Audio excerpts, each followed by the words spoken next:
je voudrais que vous puissiez apporter de la lumière sur certains degrés supplémentaires au 33e degré qu'on trouve dans la franc-maçonnerie.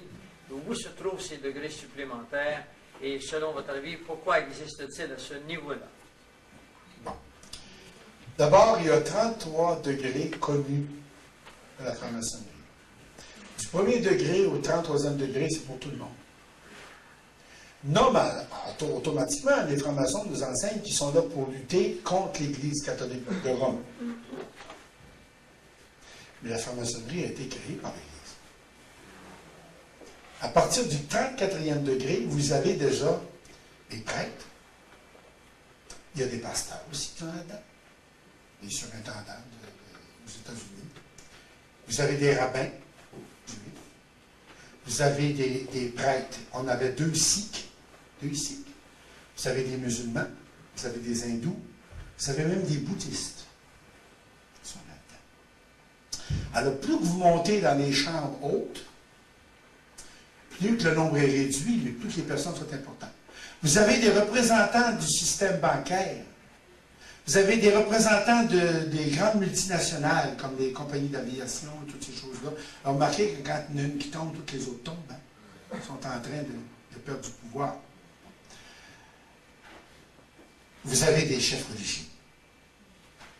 Plus que vous montez, les banques, les compagnies disparaissent. Ils sont remplacés par des chefs religieux qui sont placés là par des compagnies. Vous savez, quand le pape meurt, le pape est élu par des cardinaux. Qui fait l'élection du pape?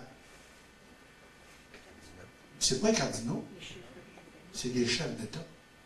Les chefs d'État téléphonent à leur cardinal qui sont là, je veux que tu votes pour un tel. Une chose que vous ne savez pas, c'est que pour être pape, vous n'êtes pas obligé d'être prêtre. Hein?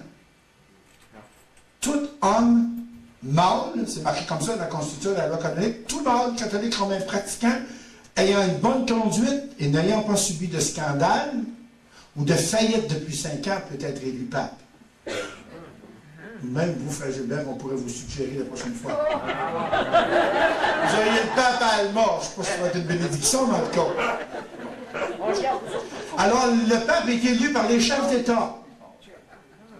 Ceux qui sont dans la maçonnerie.